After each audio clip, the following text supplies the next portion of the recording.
Thank you to everyone who is on and joining Ken and myself today. We're thrilled to be here. What we hope to be an engaging 20 minutes and a good use of your time. And to kick us off, I'll get started. So I'm Julie Gilbert. I'm our CMO and president of our workplace engagement business. By way of quick background, who is Augeo? We are an engagement platform technology company with a true focus on innovation and continuously thinking about what's next.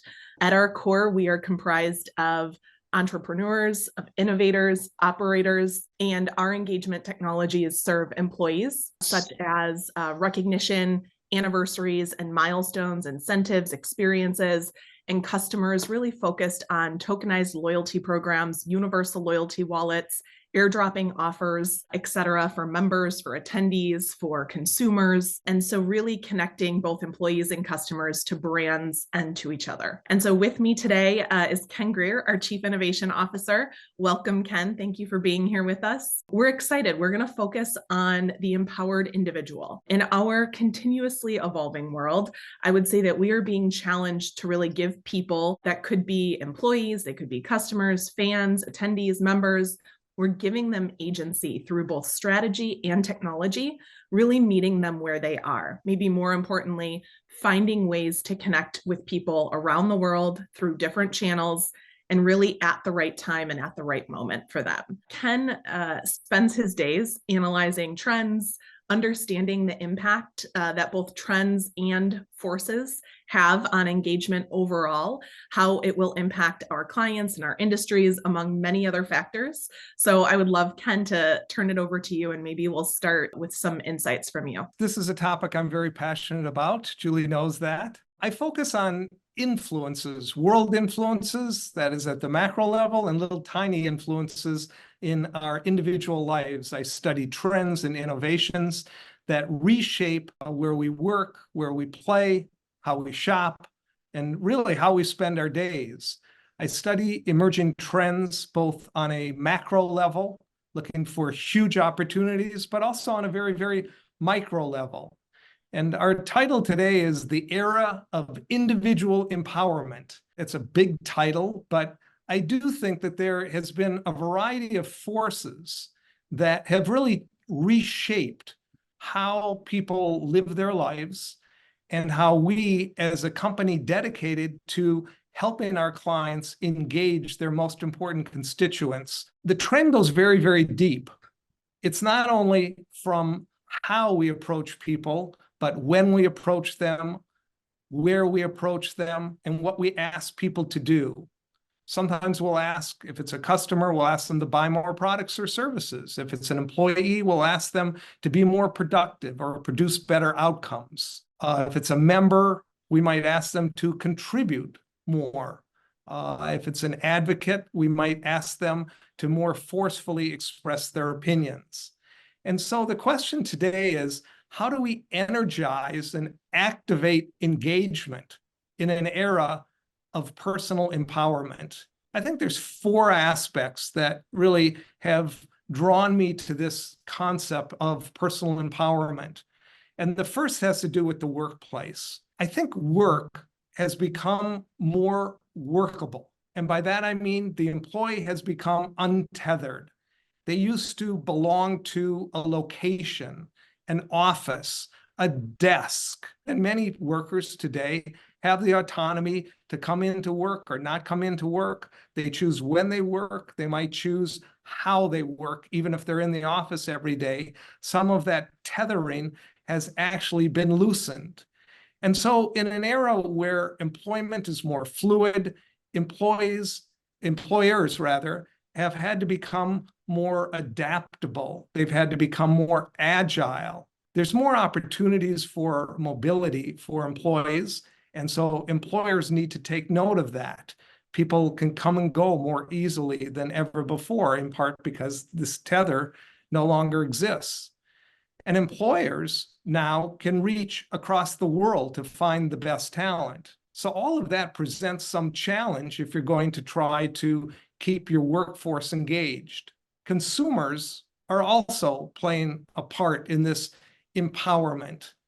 The power of choice is not all that new. We've been deciding sort of where when and how we shop, but now the transactional experience has been transformed. In a world with an empowered consumer who's not really tethered by anything, loyalty needs to be earned every single day. And you can't rely on proximity in a world where anything can be delivered to anybody at any time. And so that really creates a sense of empowerment. I think there's two other factors, and then we'll jump into some practical considerations, but there's two other factors to this empowered individual we've been seeing in the marketplace, in the workforce, in membership organizations as subscribers, and that is how people learn how to do things has been transformed by technology. DIY tech. Think of YouTube. Anytime you want to be able to do anything, how do you figure that out? You don't call the company. You don't necessarily even ask your employer, or maybe even not even bother your manager. There's tools now where you can go and watch a video. In an era of AI, personal assistants now know exactly what you need to do. They can explain how to do it. They understand who you are and what your preferences are. Now that's empowerment. And the last factor is that value now is becoming more and more individually defined. In years ago, we used to be able to have a consumer loyalty program, and there were points, and everybody understood points, and the points maybe had some economic value, and you could buy things with your points. Today, people are saying, I like all that. That's all very desirable, but I also want to be able to be empowered to make my own selections, to define what I consider valuable to me. And what we've found is that very often people are not looking necessarily for economic benefit. They're seeking things that are memorable. They want to be engaged in something that has high impact. So the individual today has been empowered to define what they consider to be valuable. And this whole world of empowerment has shifted how we at Augeo think of how we approach engagement for employees, for customers. And even though so much has changed, I think that at its core, people still want to be seen. They want to be acknowledged, recognized, and rewarded. They want to be heard. That is, they want the right to speak up and to have people listen and to have the right people listen. They want to be felt. They want to do things that matter, that have impact. They want to be needed, and they want to need others. And ultimately, they want to grow as an individual. They want to advance their personal agenda. They want to gain knowledge and skills. They want to build relationships. So it's our responsibility to help them, to listen, to learn, to respond, and really to create ways through technology, through programs, to connect with them and fuel their sense of personal empowerment. Think in terms of energy. Are you an energy source, or are you sucking energy?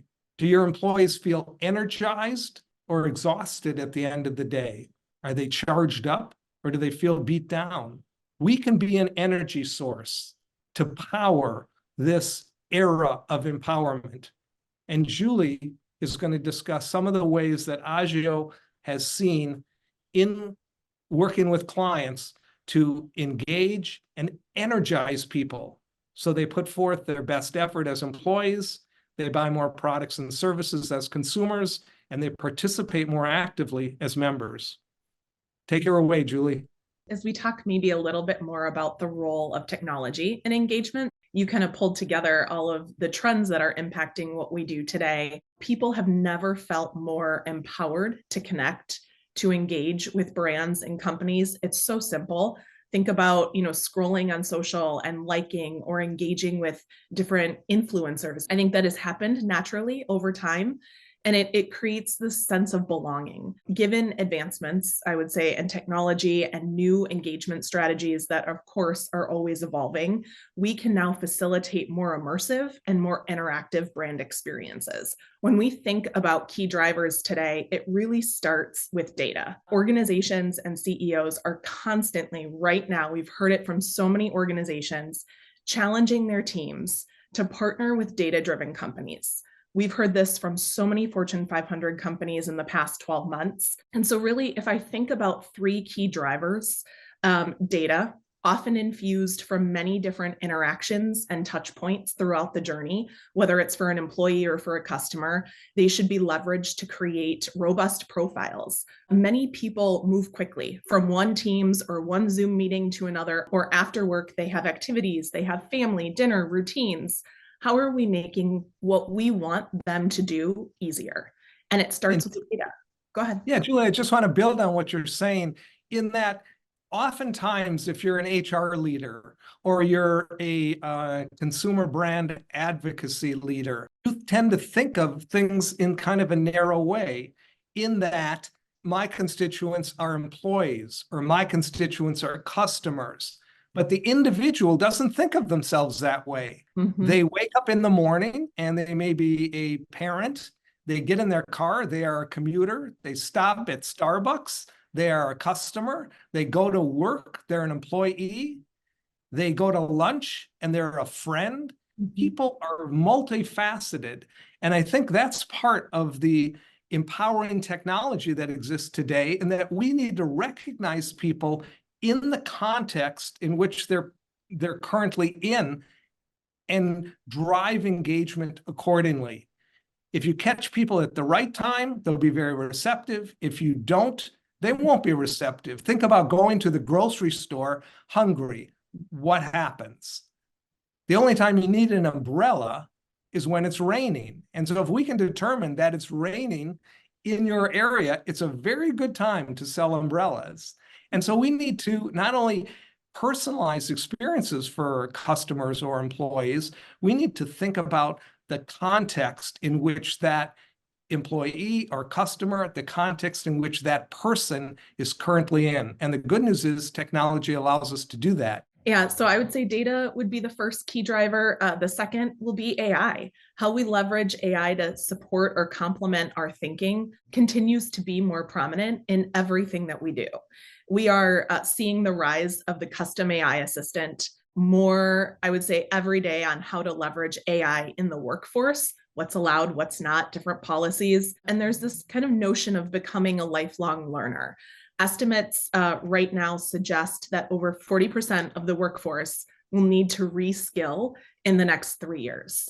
And that's a really significant number. And AI is driving a good piece of that. And then I would say that the third key driver is advocacy. I would call it advocacy maybe for the workplace or the employee, and influencers for more of our customer-centric engagement technologies. People in all audiences have a louder voice than ever before.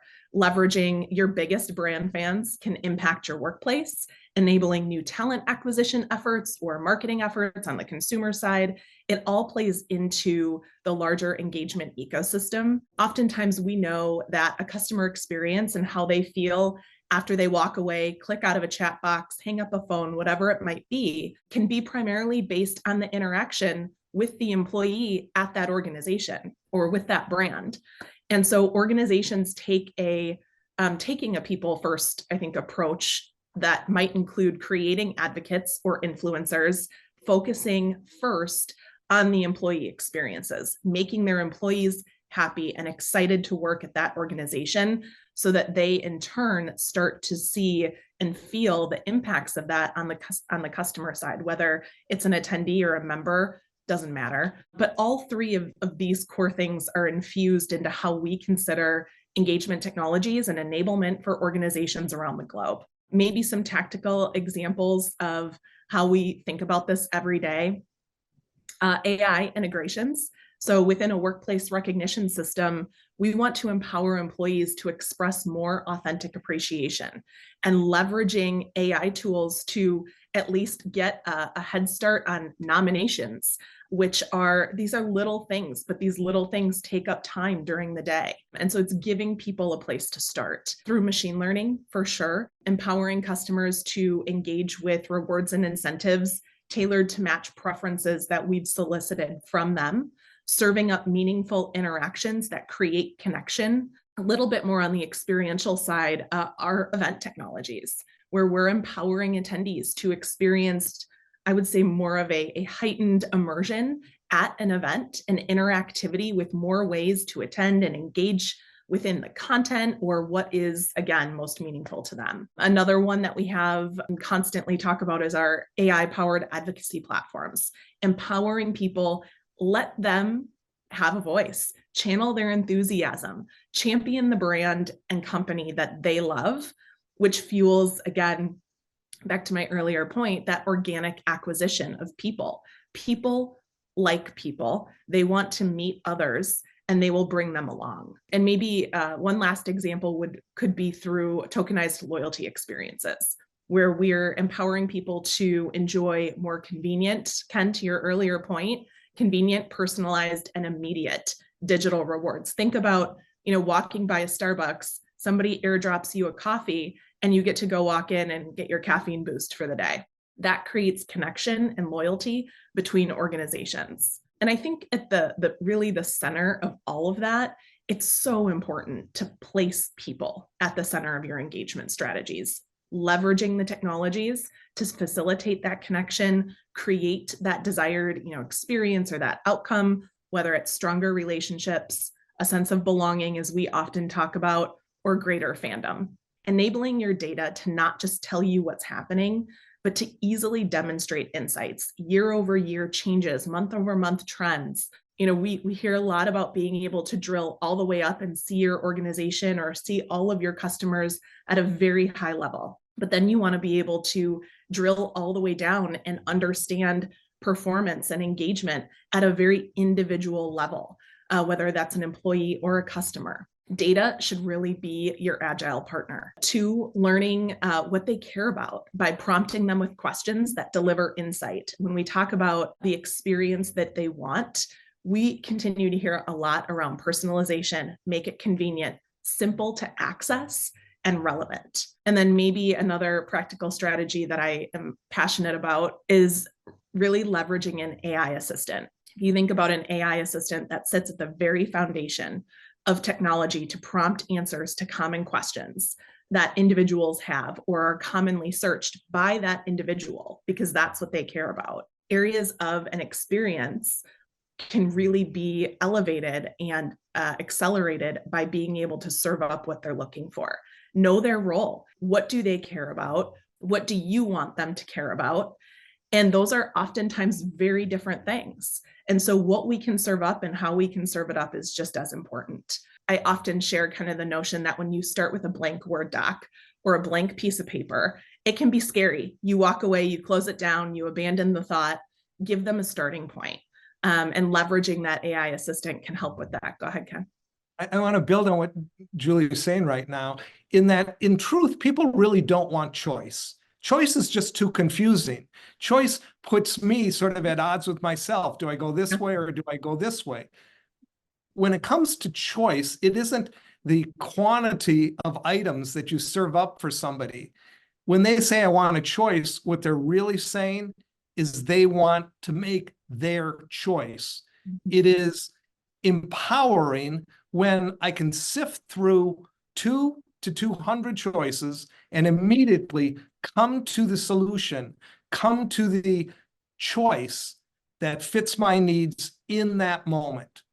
And so when you're thinking about offering a wide variety of things for people to choose from, be they rewards, be they recognitions, an endless amount is not the answer.